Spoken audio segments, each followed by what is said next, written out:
In this section, we are on arcs and chords. So I'm going to go over the brief lesson that's before this problem set, and then I'll go over these problems here. Okay, so I'm pulling up my phone right now, the brief lecture or review. Okay.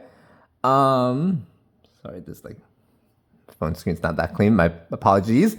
So what does this say? There's some theorems we have to go over. So theorem 1.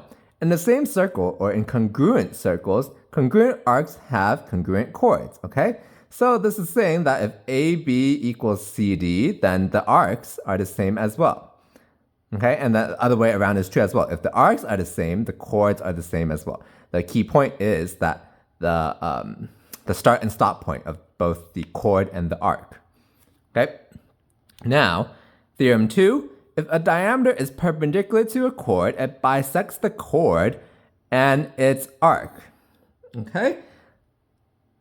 So this is saying that if this is perpendicular to this chord AB, then AE is equal to EB. That's E is where it bisects it, okay? And therefore, AC is also equal to CB, okay? How is this theorem true? Well, remember, there's the isosceles triangle theorem.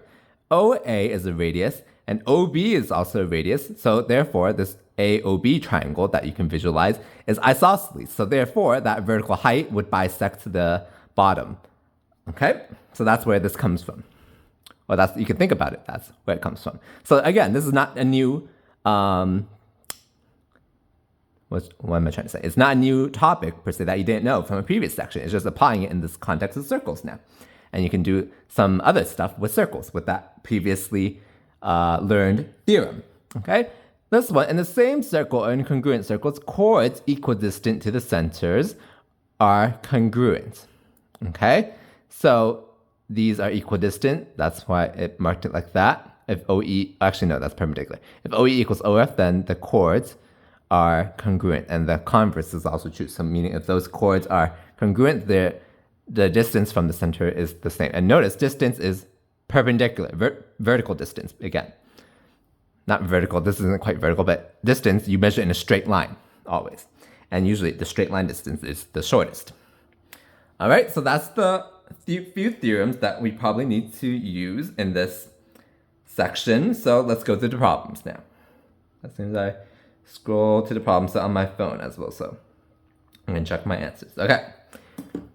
In circle O above, if radius is 13, so QO is a radius, by the way, let's mark that, and PR is 24, what is the length of QS? Okay, so notice OR and PQ, again, they're radii, so they're congruent, and therefore we have an isosceles triangle, and therefore this OQ would bisect PR. So PR is 24. What's half of 24? This is 12 over here.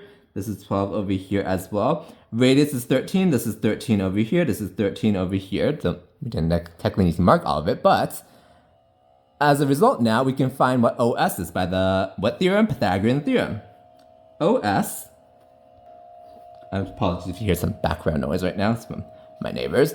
OS is square root of 13 squared minus 12 squared. Okay, so what is OS? That is 5. Okay, and now OQ is another radius. So OQ is 13, which is OS plus SQ. Well, we're interested in QS or SQ, same thing.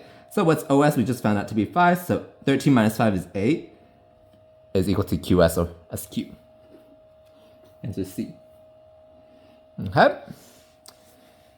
In the circle above, if RS is 6, OM is 5, and ON is 4, this is 5, this is 4, okay?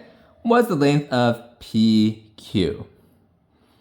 Okay, so RS is, we can mark that as, 6, okay? Marking it up there, don't be confused that it's the arc, okay? This 6 for that, okay? PQ.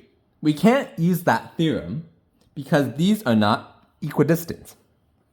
That theorem that we went over earlier only works if they're equidistant. They're not over here. So what can we do? Well, I'm thinking that, again, this is a radius and this is as well.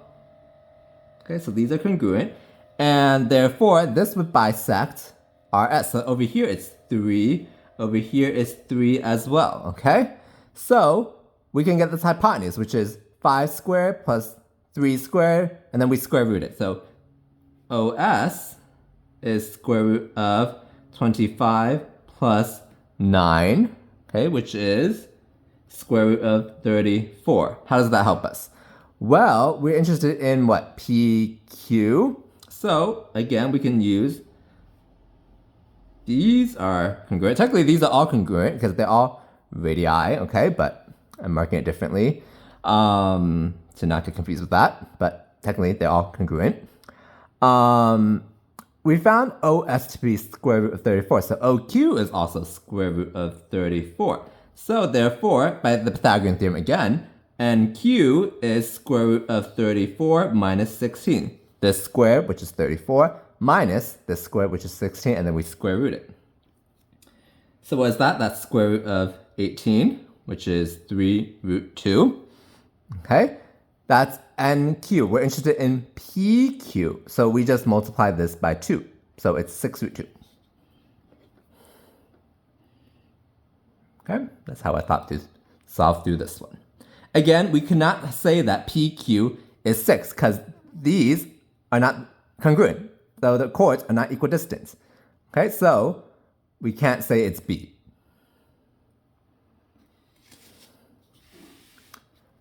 In circle O above, the area of the circle is 9 pi and PR is square root of 5. What's the length of QR? Oh, right there, okay. So,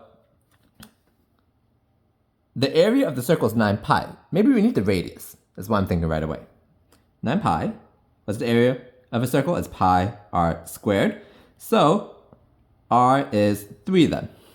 Okay? So, OP is a radius, so this is 3. Okay? OR, therefore, is square root Pythagorean theorem again, 9 minus 5, which is 2. Square root of 4, which is 2. So this length over here is 2. OQ is a radius again. So therefore, let me write OQ is OR plus RQ. And we're interested in QR. RQ, same thing. So we just said OR is 2. And OQ is a radius, which we said is 3. Okay, plus RQ. So RQ is 1. Let me double check that's correct.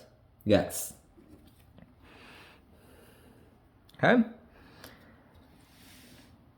In the figure above, the radius of the circle is 12. If the length of chord AB is 18, what is the distance between the chord and the diameter? So how in the world did we do this one? So why did they give us that the radius of the circle is 12? We can draw a radius here and a radius here. That's what I'm thinking right away. I'm going in blind right now. I have no idea actually how to solve this, but I see that these are 2 radii as well. So this is 12. And this is 12, and then again, this would bisect over here, okay?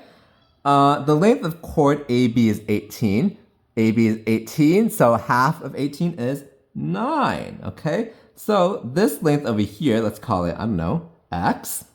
Do we need that X actually, is what I'm thinking right away. Exactly, we need that X. That's the distance between the chord and the diameter. So X, again, Pythagorean theorem, looks like it's a common theme. It'll be square root of 144 minus 81, okay, which is square root of, what is that, 63, okay? And we probably just need to simplify, okay? So how can we simplify this? This is 9 times 7, right? 63, so 3 root 7. Answer is B. Okay, so this one you have to maybe do a little problem-solving skills. They give you the radius of the circle as 12. You didn't even have to use this diameter at all. So this was the clue to maybe draw those 2 extra radii, and then you would have seen the light maybe. All right, that's this problem set. Hopefully this was helpful to see different types of problems and maybe common tricks that could happen, like over here and over here as well. Okay? As always, please like and subscribe if you found this helpful, and if you found this as good practice as well. And hopefully I'll see you in the next video. Bye.